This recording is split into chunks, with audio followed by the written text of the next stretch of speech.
안녕하세요. 삼육중학교 친구들. 오늘은 세계사 시간으로 수업을 시작하도록 하겠습니다. 우리 이번 주 월요일날 어떤 반은 이제 월요일날 역사 듣기도 하고 화요일날 수요일날 듣기도 했는데 하여튼 이번 주 역사 첫 번째 시간에 제가 한국사 수업을 어떤 재미있는 영화로 두 편 올려놨었어요. 혹시 짧게 편집된 1987이랑 그 다음에 택시운전사 다 시청하셨죠? 네. 자, 그거 시청하고 그 내용에 대해서는 여러분 학교에 등교하면 역사적 팩트적인 사실들을 수업 시간에 진행하도록 하겠습니다.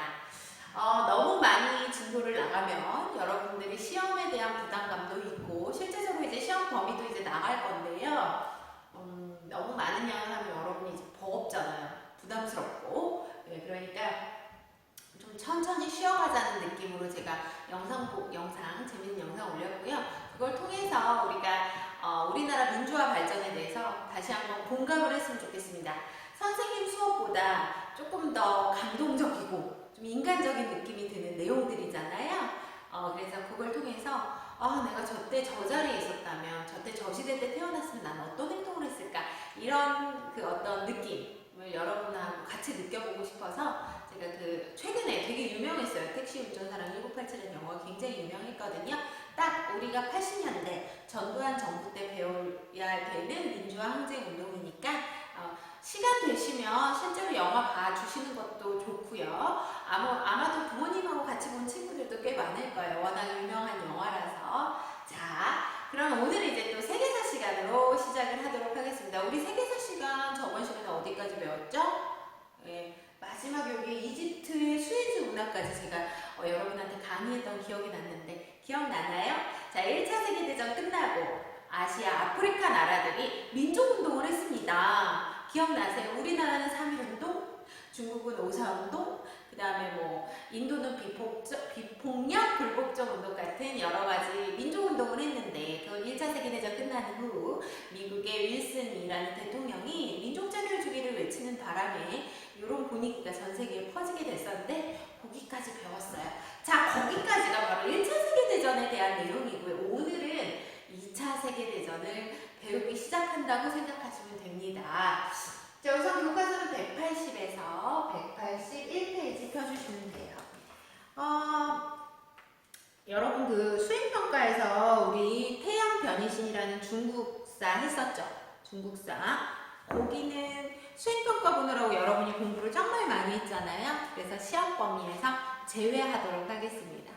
좀 부담이 덜 되시나요? 거기는 좀 제외할 거고 그 이후로 이제 배우는 내용들을 바로 여러분 시험 범위로 포함시키도록 하겠습니다. 자, 180페이지, 181페이지 보시면 여러분 아마 181페이지 맨 밑에 이렇게 호수연난 아저씨 사진이 보일 거예요. 이 사람이 히틀러인데 여러분 많이 알죠? 낯익은 사람입니다. 히틀러가 유명한 게 뭐가 있어요? 유태인들을 엄청 학살했죠? 히틀러에 대한 얘기는 다음 시간에 조금 더 자세하게 얘기할 예정이고요. 오늘은 왜 2차 세계대전이 일어났는지에 대한 배경을 배우도록 하겠습니다. 그러니까 2차 세계대전의 실제 과정이나 어떤 스토리는 다음 시간에 배우겠고요. 오늘은 2차 세계대전 직전의 세계적인 배경, 사회 경제적 배경을 배우는 거예요. 자, 오늘의 키포인트는 두 가지입니다. 대공황, 그 다음에 전체주의예요. 자, 대공황, 황이에요. 항은 공항이에요. 에어포트. 대공황, 공황은 혼란스럽다라는 뜻입니다. 근데 앞에 대자가 붙었어요. 큰 대자겠죠? 그러면 큰 혼란이라는 뜻이죠. 자, 큰 혼란의 시대. 자, 바로 1929년 10월 24일 전 세계 주가, 특히 미국의 주식이 완전 땅바닥으로 곤두박질 치면서 주식이 하락합니다. 바로 그걸 검은 목요일이라고 하고요. 이 기점을 기준으로 전 세계의 경제가 대혼란기에 빠지게 됩니다. 자, 1차 세계대전 끝나고요. 미국이 승전국으로서의 역할을 아주 톡톡히 해냈고 또 멋진 멘트를 통해서 세계의 주도권을 장악해 갔죠. 그래서 미국이 경제 주도권을 굉장히 이끌고 가고 있는 과정에서 미국이 1929년 10월 24일 바로 주식이 확 하락하면서 바로 검은 목요일이라고 우리가 이 날을 지정하거든요. 예, 그 하락하면서 바로 대공황 시대가 등장을 합니다. 자, 은행, 기업, 공장들이 다 줄줄이 도산, 파업. 이게 무슨 뜻일까요? 회사가 문을 닫고 이제 완전히 가게가 문을 닫고 망한 거죠. 은행, 기업, 공장이 문을 닫고 망했어요. 그럼 거기서 일하는 사람은요, 하루아침에 뭐가 돼요? 실업자가 됩니다. 자, 보세요. A라는 회사가 무너졌어요. 무너지면 그러면 여기 있는 실업자들이 갑자기 하루아침에 일자리를 잃게 되면서 어떻게 될까요? 어떻게 될까요? 소비를 못하겠죠. 소비를 못하면 다시 B라는 회사가 또 망합니다. A라는 회사가 망해서 여기서 많은 실업자들이 등장하게 되면 이 실업자들이 원래 소비를 잘했는데 소비를 못하게 되니까 B라는 회사도 망하고 그러니까 도미노처럼 회사들이 망하고 도미노처럼 각 나라별로 경제적 불황이 생기기 시작해요. 자, 왜 그러냐면 여기 보세요.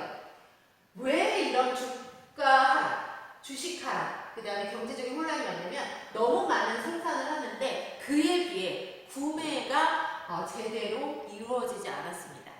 자, 옛날에는요, 산업혁명 이후 뭐든지 대량 생산에 어떤 피치를 가했어요. 대량 생산하자.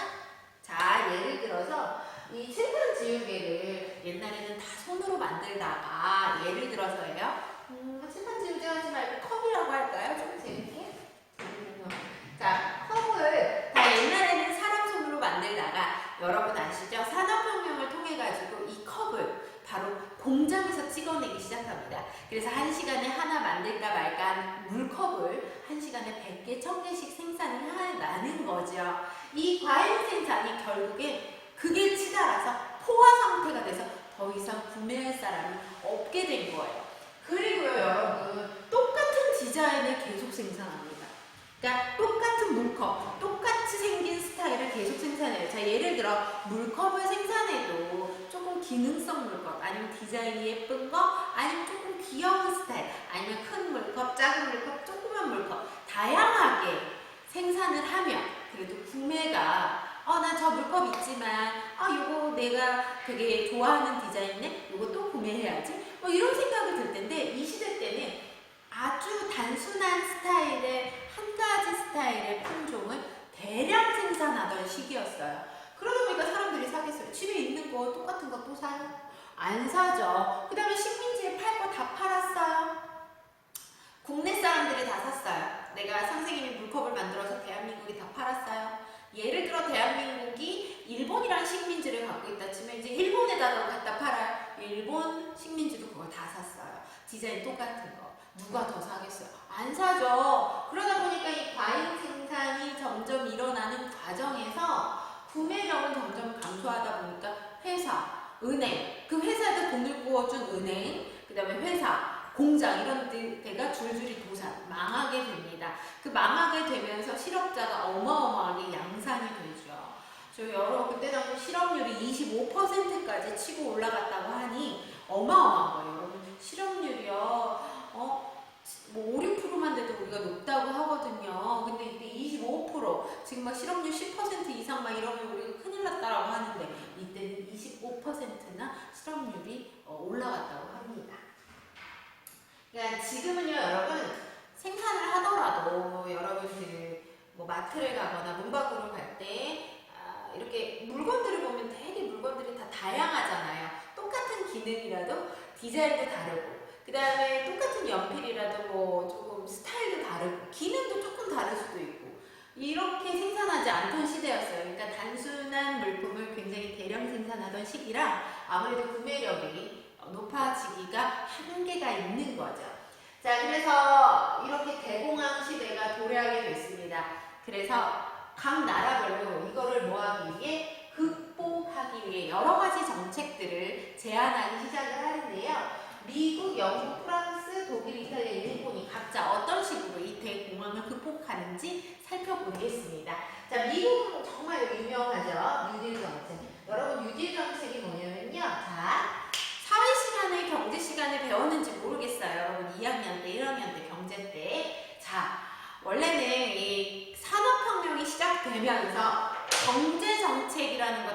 같이 이제 맞물려서 발전을 합니다. 그때 당시에 정부는요, 산업혁명이 일어나는 과정에서 전혀 정부는 그 경제를 관여하지 않고 사장이 물건을 많이 생산하던지 말던지, 그 다음에 국민들이 그 물건을 구매를 많이 하던지 말던지 관심 없어요. 정부는 산업혁명 이후, 시민혁명 이후 어떻게 변했냐? 야경국가라고 해서 야경국가, 밤에 경찰 노릇만 하는 역할로 치안이나 국방의 역할만 하는 정부로 변하게 됩니다. 시민혁명, 산업혁명 이후로. 그래서 빈부격차가 늘어나도 정부는 그렇게 크게 신경 안 쓰고 냅뒀어요. 근데 그 이유가 뭐냐면 이거예요. 여러분, 애덤 스미스의 보이지 않는 손 아세요? 정부가 관여하지 않아도 좋은 물건이면 물건이 잘 팔릴 거고, 나쁜 물건이면 물건이 안 팔릴 거고, 열심히 일하면 돈을 벌 것이며 열심히 일 안 하면 돈을 안 벌 것이니까 이 보이지 않는 어떤 경제 원리가 알아서 시장 가격도 정해주고 경제적 분배도 해줄 거다라고 생각을 했기 때문에 정부는 노터치했습니다. 그게 바로 애덤 스미스가 주장하는 보이지 않는 손이고요. 애덤 스미스는 자유방임주의를 주장해요.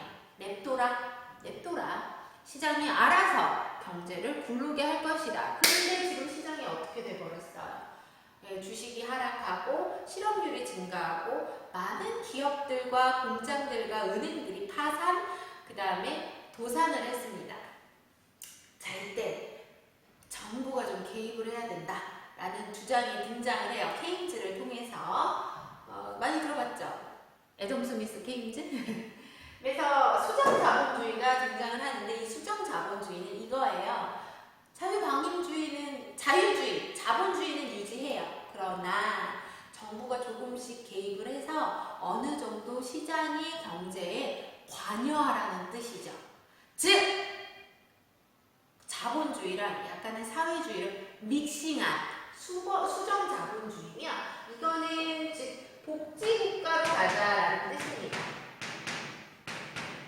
자, 국가가 모든 재산을 다 흡입해서 사유재산을 부정하는 공산주의, 사회주의는 아니고요. 기본 바탕은 자본주의인데 정부가 좀 세금을, 특히 돈 많은 사람들 세금을, 또 돈 있는 사람들 세금을 조금 걷어서 경제적으로 열악한 사람들 좀 도와주기도 하고, 만약에 어떤 물건의 시장 가격이 폭락을 한다면 그 물건을 국가에서 매입을 해가지고 시장 가격을 조금 조정해주고, 그 다음에 정부가 화폐를 발행하죠. 이 통화량도 정부가 조절을 해서 물가가 올라가면 통화량을 조절을 해서 좀 줄이고, 물가가 떨어지면 또 통화량을 조절을 해서 물가를 잡고, 이런 식으로 하라는 게 수정자본주의고요. 국가가 어느 정도 개입을 해야 된다고 얘기를 했고요. 이거의 궁극적인 목적은 바로 복지국가로서의 방향입니다. 이게 이제 요 대공황 시대부터 시작이 됐어요. 여러분들은 지금 우리나라가 약간 지금 대부분의 국가들이 다 솔직히 자본주의를 바탕으로 하고 국가의 개입을 어느 정도 시스템화 시키는 수정자본주의 국가가 많아요. 대부분이 그렇습니다. 자, 근데 이제 미국은 이런 정책을 선택을 했어요. 자유방임주의를 X 버리고 수정자본주의를 통해서 무슨 정책? 뉴딜 정책을 시행합니다. 그래서 뉴딜 정책이 아까 말한 것처럼 수정자본주의를 바탕으로 한 정책인데, 가장 그 뉴딜 정책으로 유명한 게 테네시 강에 큰 댐을 정부가 세워요. 그 댐을 세울 때 누가 필요하죠? 노동자가 필요하죠. 그래서 국가가 노동자를 뽑아서 걔네들한테 월급을 주면 걔네들이 그 돈으로 뭐 하겠어? 소비를 하겠죠. 그러면서 경제가 도는. 그러니까 국가 공공산업을 좀 많이 만듭니다. 공공산업을 많이 만들어서 이제 정부가 이제 노동자를 고용을 해서 걔네들한테 월급을 주고 걔네들이 소비를 해서 경제가 돌게끔 하고요. 그다음에 통화량을 관리를 한다던가, 화폐 통화량을 관리를 한다던가, 정부가 좀 개입을 하는 걸로 뉴딜 정책을 시행을 해서 미국은 버티고 어느 정도 성공을 합니다. 그 다음에 영국하고 프랑스는 뭐가 많은 나라예요? 식민지가 어마어마하게 많은 나라예요. 그래서 자기네 나라와 자기네 식민지만 장벽을 세워서 다른 나라랑은 교류 안 하고요. 자기네 나라와 자기네 식민지만 블록 경계를 만들어서 그 안에서만 약간 생산량을 조절해서 물건을 서로 사고팔고 그 다음에 뭐 원재료를 사고팔고 이런 식으로 경제를 하는 블록 경제를 통해서 좀 버팁니다. 버텨요. 네. 그리고 독일, 이탈리아, 일본은 헐 전체주의 체제로 돌입을 합니다. 자, 독일, 이탈리아, 일본은 지금 영국, 프랑스에 비해서 식민지가 많은 나라가 아니었어요. 그리고 미국에 비해서 본인의 땅덩이나 인구가 넓은 것도 아니었습니다. 자, 특히 독일 같은 나라는 이때 너무너무 좀 힘들었던 게 식민지는 다 뺏겼고요. 320억 마르크의 배상금을 승전국의 나라들한테 배상금을 지불했어야겠고요. 그 다음에 그 경제가 그러니까 전쟁 후 많은 사람들이 죽었기 때문에 또 경제도 많이 힘들었겠죠. 자, 그래서 독일이 이때 무슨 짓을 하냐면 이때 당시 독일이 바이마르 공화국이었는데 그 승전국 애들한테 빚을 갚아야 되니까 너무도 단순하게 화폐를 생산하는 거예요. 화폐를 찍어내요. 우리나라 한국은행에서듯이 얘네도 이제 마르크라고 해서 화폐를 찍어내서 그걸로 빚을 갚게 하려고 합니다. 너무도 단순하게. 자, 그럼 화폐를 되게 많이 찍어내면 여러분 무슨 일이 일어나죠? 화폐의 가치가 떨어지고 물가는 오릅니다. 여러분 아마 배웠을 거예요. 통화량의 증가로 화폐 가치, 통화량 가치 하락, 통화 가치 하락, 뭐 그 다음에 그 물가 상승. 그래서 여러분 이때 독일이 얼마나 힘들었냐면요. 요만한 빵 하나 사는데 리어카 아세요? 왜 이렇게 좀 이렇게 짐을 끄는 그런 리어카 있죠. 리어카에 예를 들어 우리나라 돈으로 10,000원짜리 돈을 리어카에 잔뜩 싣고 가야 빵 한 조각을 이렇게 줬다고 할 정도였으니 그러니까 빵 하나에 300만 원 이렇게 생각하시면 돼요. 그 다음에 종이가 싸잖아요. 뭐 지금 이제 우리가 환경을 생각해서 그러면 안 되지만 종이보다 화폐가 더 싸서 그 종이에다가 불 붙여가지고 땔감을 떼어서 난로를 피우지 않고 그때 당시에 독일 사람들이 이 화폐에다가 불을 피워서 땔감에 불을 붙여서 난로를 피웠다고 하고요. 그 다음에 독일 화폐를 벽에다가 벽지로 붙였다고 합니다. 벽지보다 화폐가 더 싸니까 진짜 경제가 최악으로 파탄났던 게 이제 독일이고 이탈리아나 일본도 물론 일본도 우리나라 식민지배했고 중국도 점점 먹기 시작하는 시점이었는데 얘네가 너무 과잉 생산을 해요. 예, 일본도 과잉 생산을 해서 욕심을 많이 부렸죠. 그러다 보니까 경제가 되게 많이 흔들리기 시작해요. 이 세 나라. 근데 그러면 안 되는데 얘네들이 바로 이 전체주의라는 것을 주장하게 됩니다. 그럼 이 전체주의가 뭘까요? 네. 전체주의가 짠짠짠짠짠 전체주의! 네, 전체주의가 등장을 하는데 이 전체주의는 개인보다 전체나 민족이나 국가가 더 우선순위 돼야 된다는 뜻입니다. 개인의 인권은 무시하고 유린하고 짓밟고 개인보다는 전체나 민족이나 국가가 더 우선순위 돼서 우리의 단체를 위해 개인은 희생해도 된다라는 사상이 전체주의고요. 그 전체주의가 이탈리아에서부터 가장 먼저 등장해서 파시즘, 독일은 나치즘, 일본은 군국주의로 등장하게 됩니다. 자, 한마디로 지금 너무 살기 힘드니까 우리 서로 뭉치자라는 개념이긴 한데 뭉치는 과정에서 서로 의견과 생각이 다 다르잖아요. 솔직히 말해서 그걸 다 개무시하고 개인에게 희생을 강조해서 이 나라와 국가 민족을 살리자는 거예요. 근데 경제에서 가장 이때 당시에 쉽게 돈을 벌 수 있었던 게 이들은 전쟁이라고 생각을 했나 봐요. 그래서 전쟁을 통해서 국가의 경제를 다시 일으켜 세우자. 예. 그러면 전쟁을 하려면 누가 희생해야 되죠? 맞아요. 개인이 나가서 다 죽어야 돼요. 그쵸? 우리 1차 세계대전 끝나고 많은 사람들이 죽었다고 했는데 2차 세계대전은 지금 더 끔찍할 것 같지 않습니까? 자, 이탈리아는 이제 파시즘을 통해서 아프리카나 에티오피아를 공격을 시작함으로부터 이제 파시즘이라는 것을 펼치게 되고요. 독일은 히틀러를 중심으로 한 나치당이 국회의원석이나 이런 것들을 정치적으로 다 장악을 한 다음에 이제 독일 애들은 막 유태인들을 학살하죠.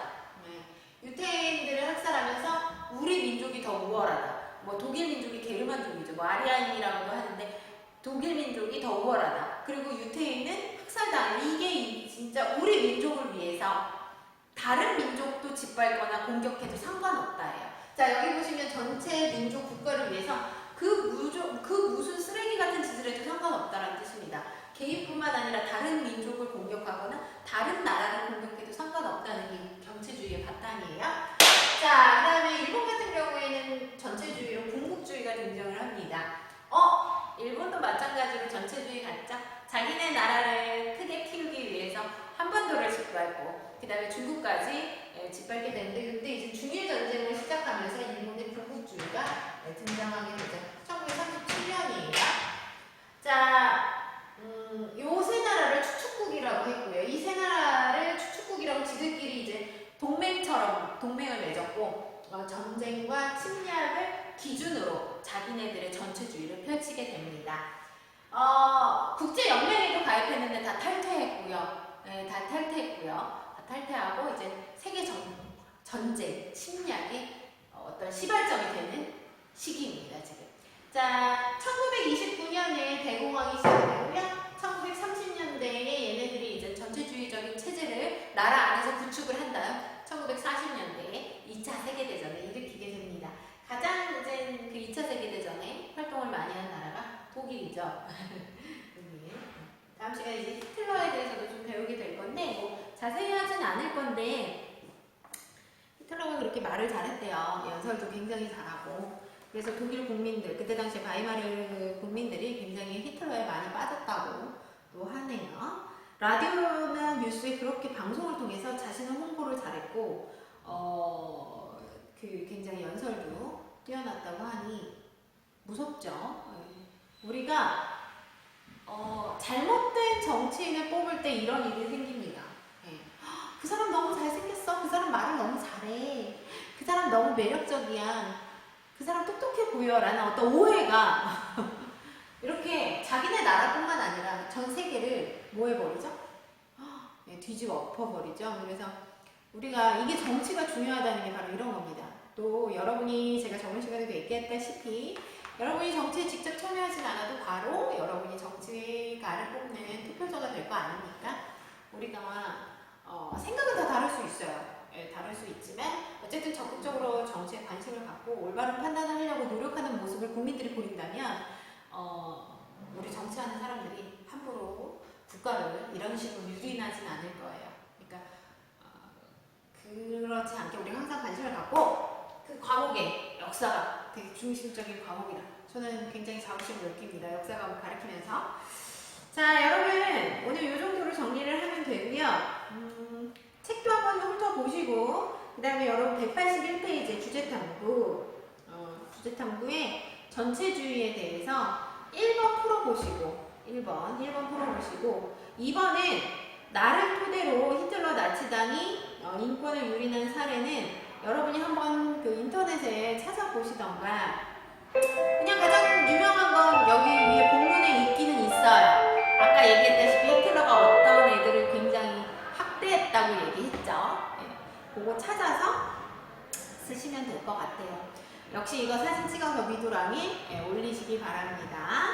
자, 오늘 여기까지 수업할 거고요. 우리 다음 시간에는 2차 세계대전에 대해서 본격적인 내용, 저자적인 내용 자세히 수업을 할 거라 조금 수업이 길 것 같지만 우리 3류층 친구들 열심히 수업 집중해서 지금 영상 듣고 계시죠?